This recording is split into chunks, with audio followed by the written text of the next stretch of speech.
My friends, if we are to begin this journey together, let us begin with a simple but profound recognition. Most of what you believe to be your life, your struggles, your triumphs, your failures, even your identity is not your own. It is the world's. It is the hypnosis of the collective mind, the universal belief in separation from God, the belief in life lived apart from an infinite presence. You were born into this atmosphere before you ever spoke a word, before you ever made a choice, before you ever asked a question. And because you came into it unknowingly, you accepted it unquestioningly. You assumed that what the world presented to your senses was reality. But you see, the appearances of the world are never reality. They are the dream state of humanity, the universal mesmerism that covers the truth of being like a veil. This hypnosis of the world mind is why fear seems natural, why lack seems threatening, why disease appears powerful, why conflict feels personal, not because these conditions hold any actual power, but because the mind, trained by the world, accepts the visible as cause rather than effect. It believes that life is governed from without rather than from within.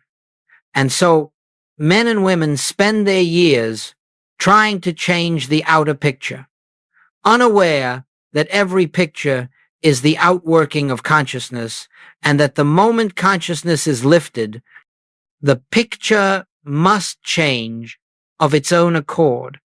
We are not here to improve the dream, nor to resist it, nor to manipulate it. We are here to awaken from it.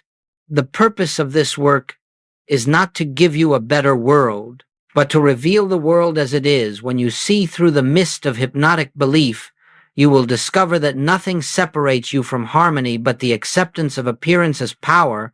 You will discover that nothing blocks the flow of abundance but the belief that supply comes from persons and conditions. And you will discover that nothing obstructs your peace but the notion that you are a human being struggling through a human experience. When Jesus said, "My kingdom is not of this world," he was not speaking of another location, another dimension, or another realm. He was speaking of consciousness, your consciousness, when it is free of the world mind. The kingdom of God is within you, not in the heavens, not in the future, not as a reward for good behavior, but as the ever-present reality obscured only by belief in separation. So we begin by acknowledging this. The suffering of the world is not imposed upon you by God, nor is it the truth of your being. It is the product of a hypnotized sense of life. And the moment you recognize this, even faintly, the spell begins to lose its hold. The dream begins to thin. The veil begins to open. And what shines through that opening is the reality you have never been separated from, the presence you have never lacked, the harmony you have never truly lost. Let us, then, set aside the temptation to fix appearances, and instead learn to see beyond them.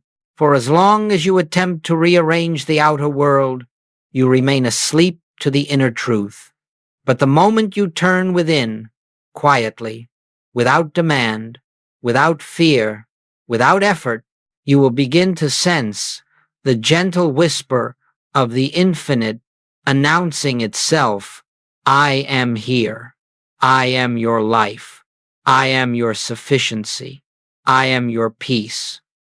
And in that recognition, the great hypnosis begins to dissolve. This is the first step on the path, recognizing the world mind for what it is, and yourself for what you are. As we proceed, let us look more closely at this thing we call the world mind, for unless you understand its nature, you will continue to attribute to yourself what never belonged to you in the first place. The world mind is not a personal intelligence. It is not your thinking, nor is it the thinking of any one individual. It is the accumulated belief of the human race, the universal sense of separation from God, and it operates impersonally through every mind that is not awake to the presence within.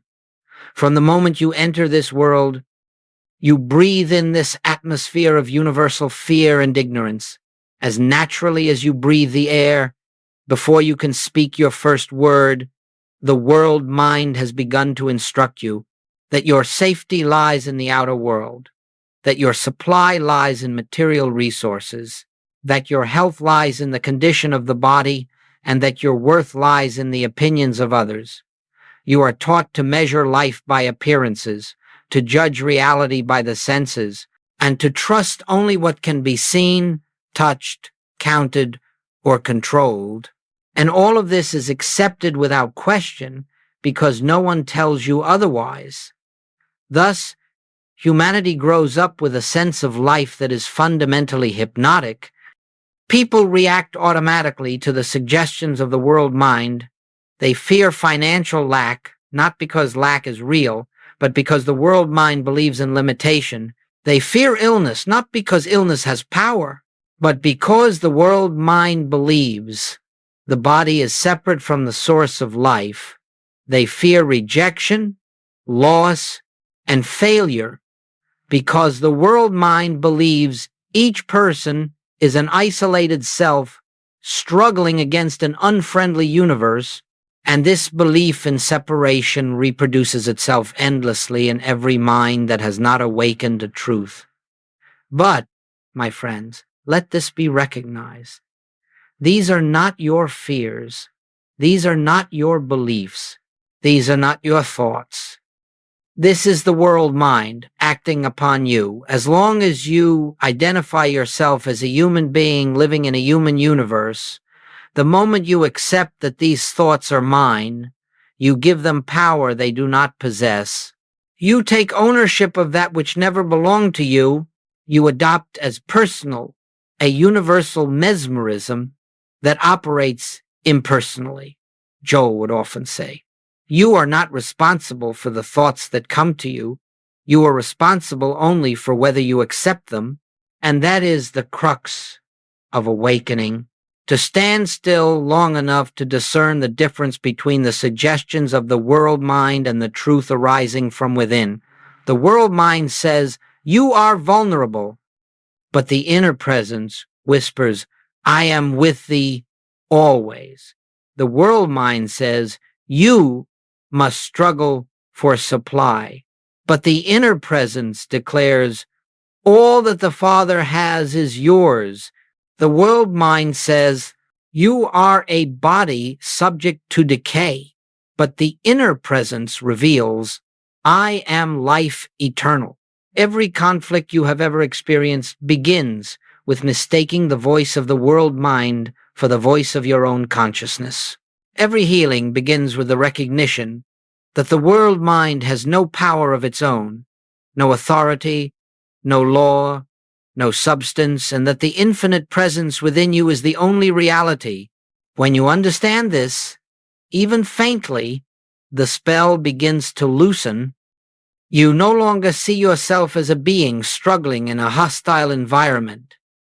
You begin to sense that there is a deeper life living you, a deeper intelligence governing you, a deeper love sustaining you. And this recognition marks the end of spiritual sleep and the beginning of awakening. It is from this recognition that we move forward, for now you can begin to see that what you have called your life has been largely a reaction to a universal hypnosis, and what you truly are has never been touched by it. And now we come to a vital point, one that cannot merely be understood intellectually, but must be quietly realized within your own being. The world mind, which we have described as the collective hypnotic influence, has a curious ability. It presents to you only a fraction of reality and convinces you that this fraction is the whole. It shows you the visible, the tangible, the measurable, and then persuades you that life is nothing more than what can be observed with the senses. But, my friends, the senses reveal only the outermost rim of existence. They show you the finished picture on the canvas, but never the painter. They show you the fruit on the branch, but never the life force that brought it forth. They show you the body, but not the life that animates the body. In truth, the visible world is but 1% of reality. The remaining 99% is invisible, spiritual, incorporeal, yet infinitely more substantial than anything the senses report.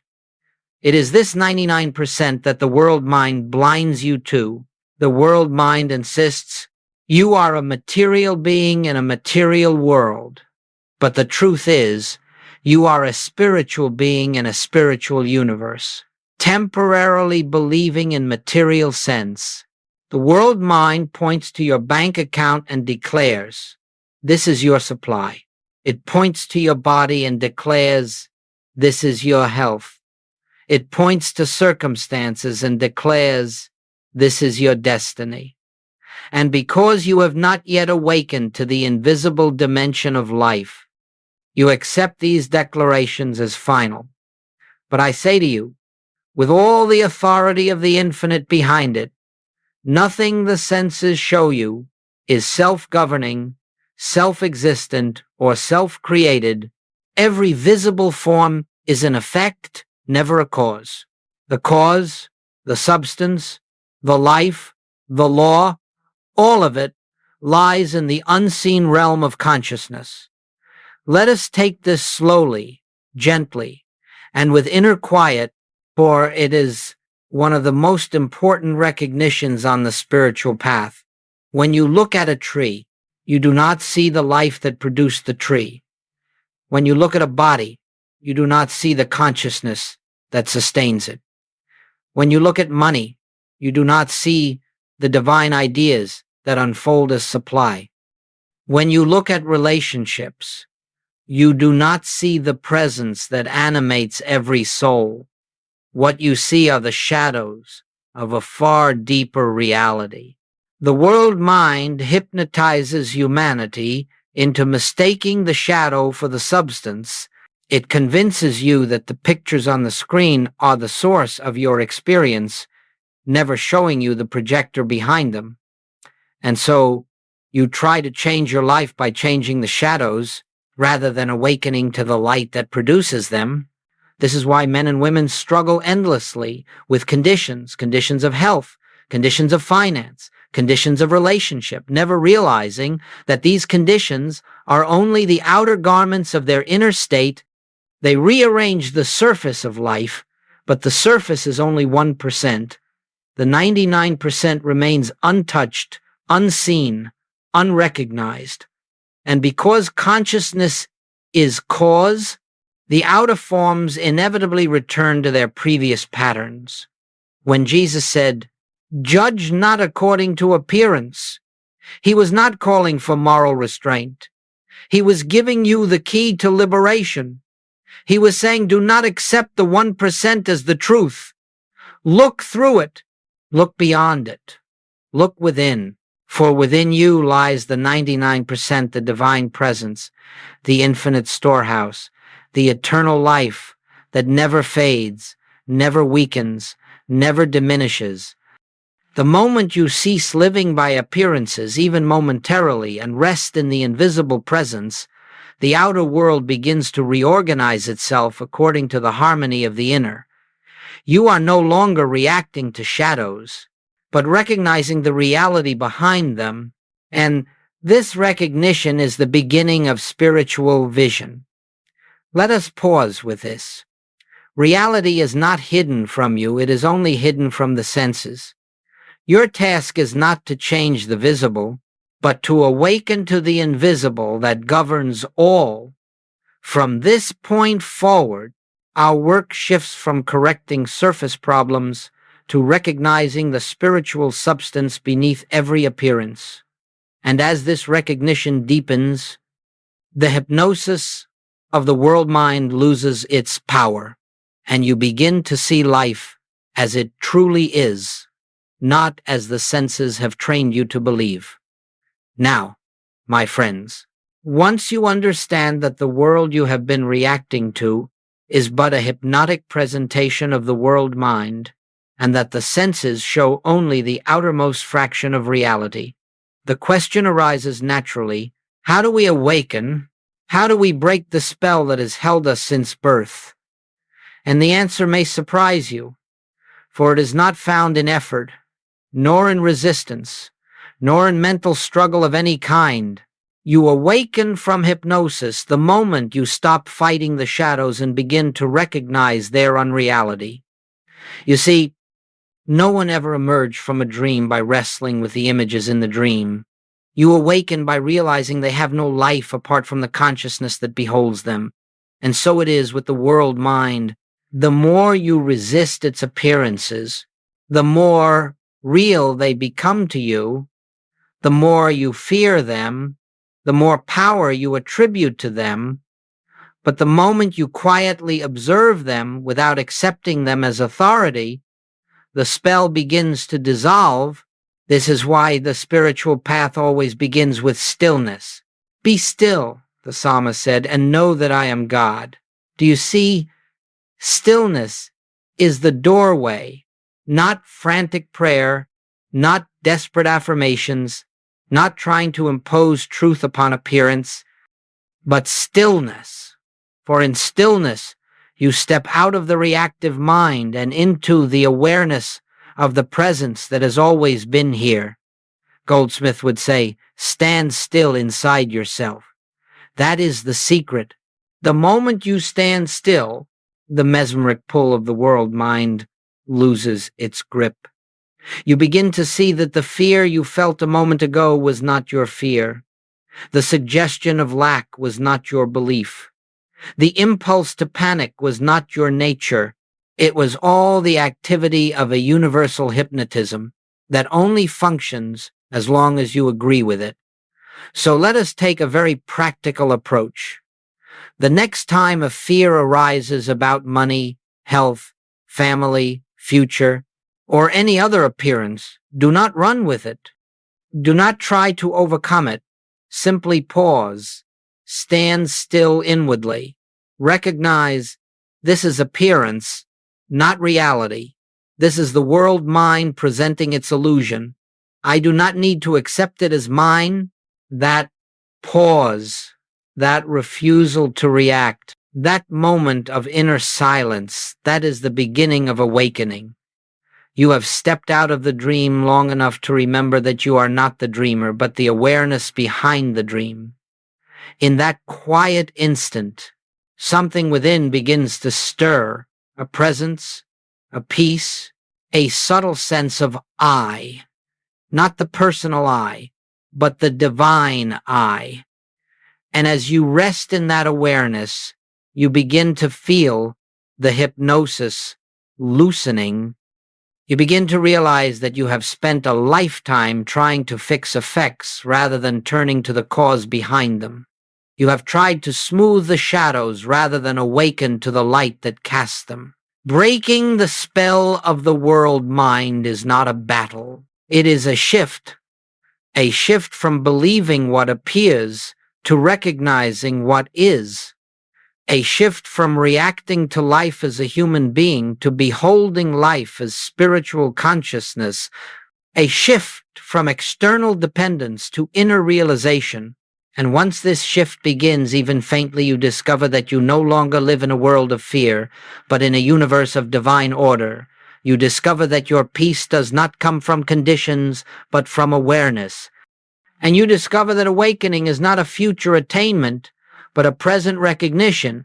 This is the first step out of hypnosis, to stand still long enough to see that nothing external has ever had power over your life, and that the only reality that has ever governed you is the presence within.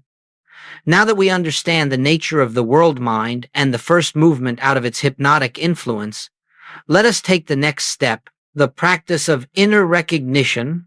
For although standing still frees you from the automatic reactions of the world mind, it is recognition, quiet, gentle recognition that reveals the reality behind appearance. And without this recognition, stillness becomes only a temporary pause. With it, stillness becomes the doorway to truth. My friends, spiritual awakening does not take place through effort. It does not happen because you try to believe something or because you repeat holy words. Awakening occurs when you recognize what already is. Recognition is the spiritual act that lifts you into the consciousness of truth. And it is this recognition that becomes your practice. Let me explain what I mean. When Jesus said, "I and the Father are one," he was not presenting a doctrine to be memorized or repeated. He was revealing a fact of spiritual identity, a truth that must be recognized, not affirmed. The moment you attempt to force belief, you return to the world mind, which operates through effort, struggle, and mental strain. But the moment you quietly acknowledge the truth, without effort, without tension, you begin to live from the level of consciousness Jesus lived from. You begin to see reality as it is. Recognition, then, is not an act of the mind.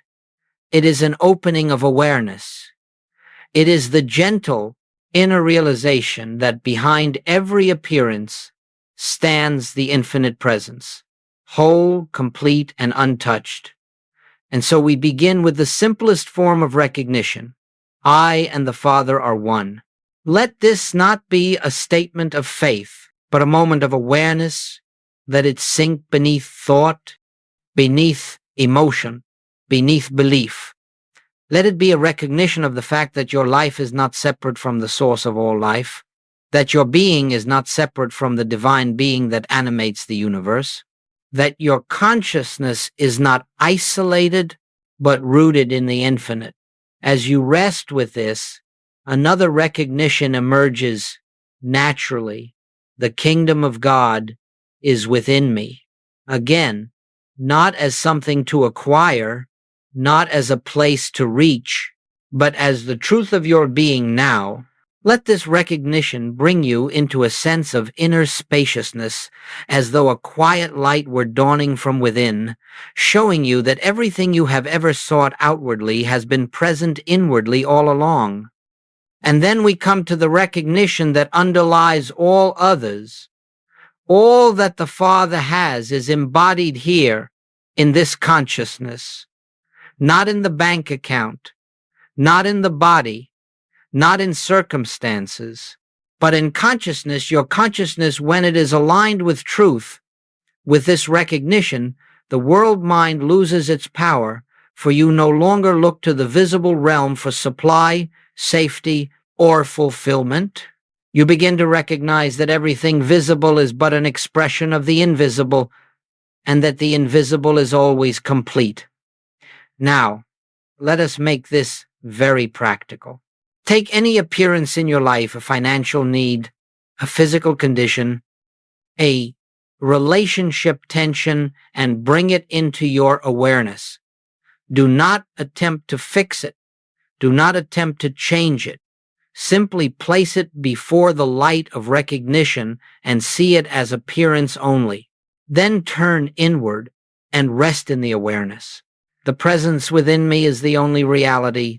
The truth of my being is untouched by this appearance. I and the Father are one. Remain quietly in this recognition, without thought, without effort, without trying to bring about a result. Do nothing to the appearance. Let it be, and instead recognize what is true. As you rest in this inner knowing, the appearance begins to lose its sense of power, for you are no longer feeding it with belief. You are no longer granting it authority. You are no longer confusing the shadow with the substance. This is the practice of recognition, a practice that gradually lifts you out of the hypnotic suggestions of the world mind and reveals the spiritual reality behind every circumstance. As this recognition deepens, less and less of your life is lived in reaction to the outer world, and more is lived in attunement with the presence within. And, my friends, it is this attunement, not the outer effort, not the human will, that transforms experience. Recognition does the work, because recognition is the light that dispels the darkness of appearance. And now, having come to an understanding of recognition, let us take the next step, how to live above appearance in the midst of daily life. For spirituality that functions only in meditation but collapses at the first sign of challenge is not yet realization, it is still aspiration. Our purpose is not to escape the world, nor to transcend it through belief, but to live in the world without being governed by the world mind. That is the essence of spiritual freedom. You see, the world will continue to present appearances. That is the nature of the sensory realm. Bodies will show symptoms. Bank accounts will fluctuate. Relationships will shift. Nations will rise and fall. Circumstances will change. The outer picture will always be in motion. But the question is, will you move with it? Will you permit every wave of appearance to govern your peace, your decisions, your inner state, or will you stand in the awareness that behind the motion of form is the stillness of spiritual reality? To live above appearance means that you no longer grant authority to the surface of life. You may acknowledge what the senses report, but you do not accept it as cause. You do not let it enter your consciousness as truth. You recognize that appearance is effect, and that effect cannot dictate the state of the cause within you. Let us make this practical. When a financial need arises, the world mind instantly whispers, "You are vulnerable." Notice that thought. Do not react to it. Do not argue with it. Simply recognize it as the world mind expressing its belief in lack, and then quietly turn inward, without strain, and rest in the awareness. Supply is consciousness, not money. My good is not in the visible. My good is in the presence within. Do not attempt to manufacture abundance. Do not attempt to visualize outcomes. Simply return to the truth of being and let the recognition dissolve the suggestion of lack. As you do this, you will discover that right ideas come to you, right opportunities arise, right action becomes clear not because you forced anything, but because you removed the veil that obscured what was already present. Or let us take an example from health. When the body presents discomfort, the world mind responds with fear. It interprets the body as your identity and illness as a threat to your existence. But pause. Be still. Recognize that the body is not the self, and that the self is not confined to flesh. Rest in the awareness. Life is spiritual. The substance of my being is wholeness. The body can express only what consciousness embodies. This recognition does not deny the appearance, it transcends it. It brings the invisible reality into conscious awareness, and the appearance begins to lose its claim upon you. Or again, in the realm of relationships, when conflict arises, the world mind insists that personality meets personality, ego meets ego, and that someone must win and someone must lose. But spiritual vision recognizes the same presence that lives in me lives in all. The Christ in me beholds the Christ in the other.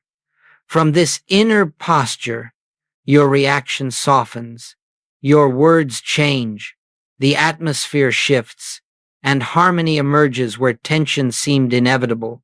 You see, to live above appearance is not to manipulate the outer world, it is to abide in inner truth until the outer aligns with it. This is the meaning of living in the world, but not of the world.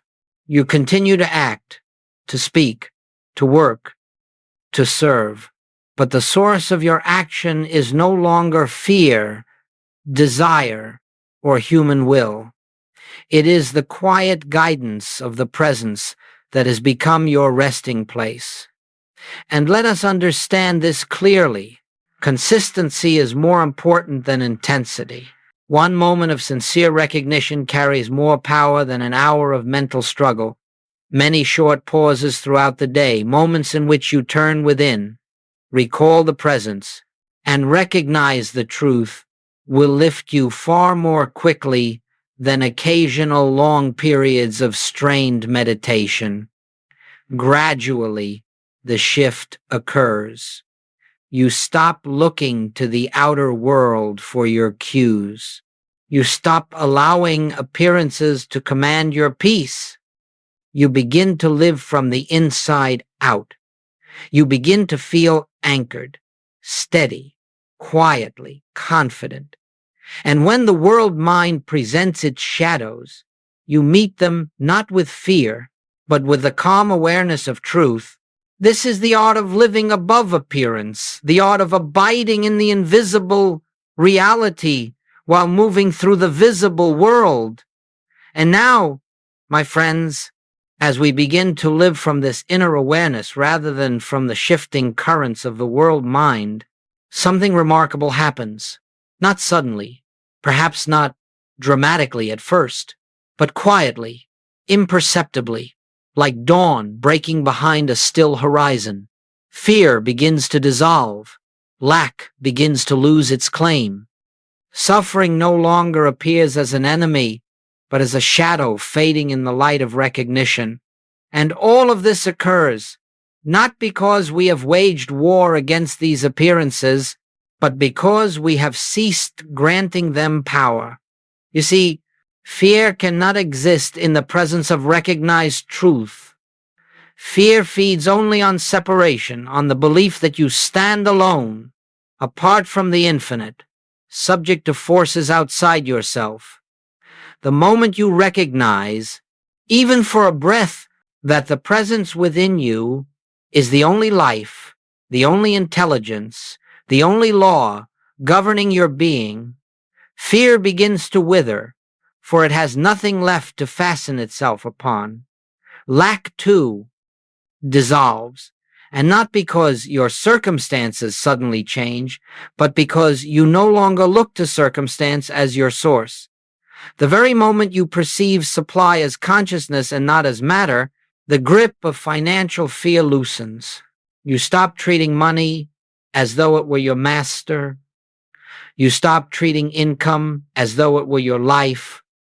And in that inner shift, channels of supply that were always present but hidden by fear begin to reveal themselves, not through strain, not through forced positivity, but through the natural unfoldment of consciousness expressing itself. And suffering, whether emotional or physical, begins to lose its sting. The moment you stop identifying yourself with the form in which the suffering appears, when you cease saying, I am sick or I am distressed, and instead rest in the awareness, the I that I am is spiritual, whole, untouched by this appearance, then even the body begins to relax its grasp. The emotions begin to unwind, and the atmosphere of your being softens into peace, not because you have fought the condition, but because you have stopped empowering it with your sense of identity. Let us take this more deeply. Suffering persists only as long as you believe that life is happening to a separate me. This me, this personal sense of self, feeds on fear, lives on resistance, and thrives on the belief that it must protect, defend, and secure itself. But the moment you recognize that your true self is not the personal me, but the infinite presence that animates you, the foundation of suffering begins to crumble. And so, the dissolution of suffering is not a process of overcoming anything. It is the quiet recognition that there is no separate self to suffer. There is only the one appearing as you. There is only the presence expressing through you as harmony, peace, and completeness. Now, Let us return to the practical. When fear arises, do not attempt to remove it. Simply observe it and rest in the awareness. Fear is not my thought. Fear belongs to the world mind. I stand in the presence of the infinite. You will feel the fear lose its urgency. You will sense it passing like a cloud. When lack presents itself, do not rush into panic. Turn within and rest in the recognition. Supply is spiritual. All that I require is already present in consciousness. A quiet confidence will arise, not bravado, but the assurance of inner sufficiency. When suffering comes, do not identify with it. Gently declare inwardly, I am not the body.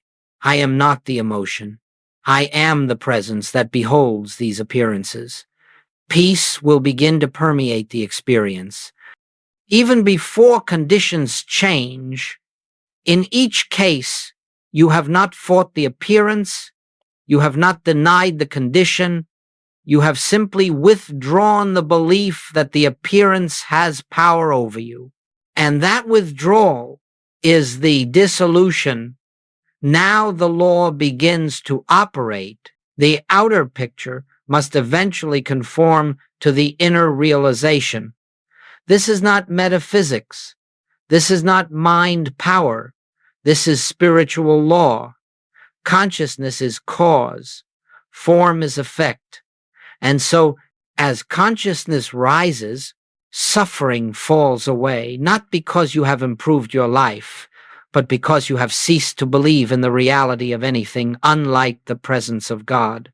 Fear dissolves in truth. Lack dissolves in recognition. Suffering dissolves in identity restored. This is the fruit of living from the inner presence rather than from the world mind, and this is the beginning of real freedom. And now, as fear, lack, and suffering begin to dissolve in the light of recognition, we come to what may be the most misunderstood word in all of spiritual literature, freedom. For the world believes that freedom means the ability to change outer circumstances, to control events, to secure favorable outcomes, or to arrange life so that nothing disturbs us. But this is not freedom. This is bondage to the very appearances you hope to escape. True freedom, in the spiritual sense, is not the power to shape the world, but the realization that the world has no power to shape you. It is the discovery that peace does not depend on conditions, that safety does not depend on form, that abundance does not depend on material channels, that harmony does not depend on the behavior of others. Freedom, as Goldsmith taught, is the state of consciousness in which nothing in the external realm can pull you out of the inner awareness of the presence. Freedom is the realization that you stand in the midst of a spiritual universe governed not by chance, nor by circumstance, nor by human will, but by the infinite intelligence of God manifesting as your very being. Now, let us take this slowly, for it is a profound shift. Imagine a life in which nothing external can disturb your peace, not because conditions are perfect, but because your peace is not rooted in the outer world at all. Imagine discovering that the same presence which lived in the prophets, in the mystics, in the Christ, is the very presence animating you.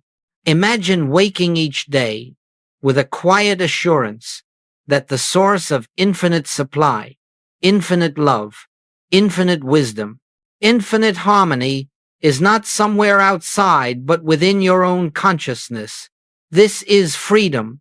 Freedom begins the moment you stop taking direction from the world mind, when you refuse to let fear dictate your choices, when you decline to let appearance determine your response, When you anchor yourself in the inner presence instead of in external circumstance, you step into a realm of life the world knows nothing about.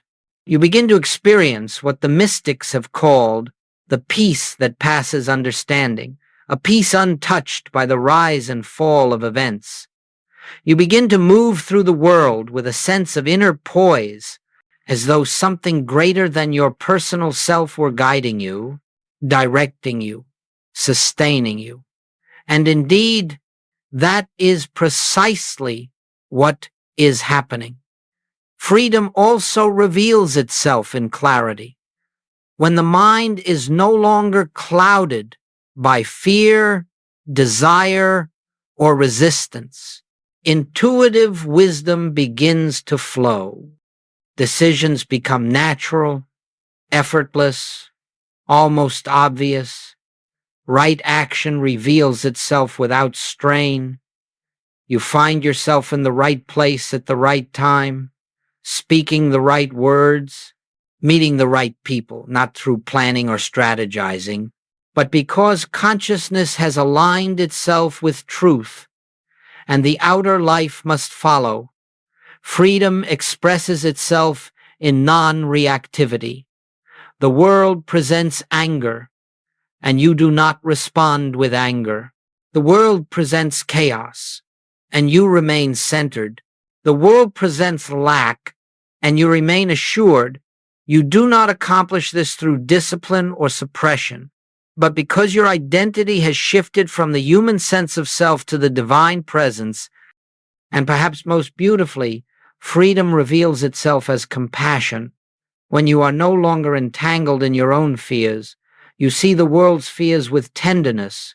You no longer judge others, for you recognize the world mind acting through them. Just as it once acted through you, you meet their suffering not with resistance or annoyance, but with understanding for you. Know they are not separate beings struggling in isolation, but expressions of the same infinite life that animates you. This is the true meaning of freedom. Not that you escape the world, but that the world loses its power to define you. Not that nothing ever happens, but that nothing happening can disturb the presence within. Not that outer conditions become perfect, but that inner consciousness becomes unshakable. Freedom is the end of fear. Freedom is the end of dependence on matter. Freedom is the end of suffering, born of identification with a separate self. Freedom is awakening to the truth that I am the place where God appears as individuality. And when this realization dawns even lightly, you understand that the world mind cannot imprison you, for it never contained you. You transcend it not by effort, but by knowing the truth of your being. This is divine freedom, and it is the birthright of every soul who turns within and listens. And now, as we come to the close of this sharing, let us return once more to the simplicity of the spiritual life. For all that we have spoken of, the world mind, appearance, recognition, freedom, comes down to a single, quiet truth. The reality you seek has always been present, not far off, not hidden, not withheld, but here, now, as the very essence of your being. You see, the spiritual journey is not a journey of becoming. It is a journey of remembering what has always been true, remembering the presence that has never left, remembering the I that is one with the infinite. And though the world mind may have caused you to forget for a time, the forgetting never changed your reality. It only veiled it. Awakening, then, is nothing more than unveiling. It is the gradual dissolving of the clouds that have obscured the inner light. It is the recognition that nothing external can complete you, and nothing external can diminish you. It is discovering that every breath you take is breathed by the infinite itself, expressing as your individual being. My friends, let us recognize this. You have never been separate from God. You have only believed in separation. You have never lacked anything. You have only believed in lack. You have never been threatened. You have only believed in vulnerability.